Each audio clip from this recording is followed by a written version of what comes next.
Hello বন্ধুরা, এই দেখো ঝিলিক এখন খাওয়া দাওয়া করছে। ওকে সকালে টিফিন খাওয়াচ্ছি। খাও ঝিলিক, খাও, খাও, খাও। সকালবেলা মুড়ি ছাতু খায়, দিয়ে তুলে ও মুড়ির ছাতু খায়। মানে খাও, কেমন লাগছে? ভালো নেই, এই যে খাচ্ছে। খেতে একটু সময় লাগে, যাই হোক একটু সময় করে নিয়ে খাওয়াই, একটু বেশিক্ষণ বসিয়ে বসিয়ে খাওয়াই। এই দেখো ঝিলু, এই দেখো তোমরা দেখতে পাচ্ছ ঝিলুকে? ঝিলুর এখন খাওয়া দাওয়া করছে। আমি সকালে টিফিনটা খাচ্ছি। ওকে আমি হালকাই খাওয়াই, কারণ সারাদিন শুয়ে থাকে তো, ও তো উঠতে পারে না, সারাক্ষণ শুয়ে থাকে।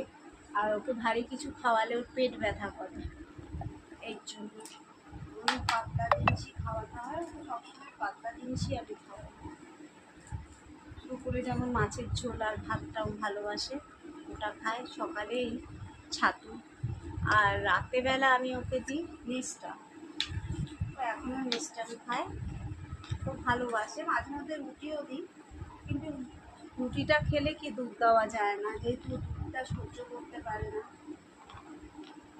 আসলে পেট ব্যথা করে। যে কোনো কিছু মিষ্টি খেতে পারে, কিন্তু দুধটা দিলে ওর পেট ব্যথা করে, তাই আমি ওকে দুধটা দিই না। আর দুধ খেলে মানে রুটি খেলে শুধু রুটিটাকে জল দিয়ে ভিজিয়ে খাওয়াই। খাচ্ছ তো?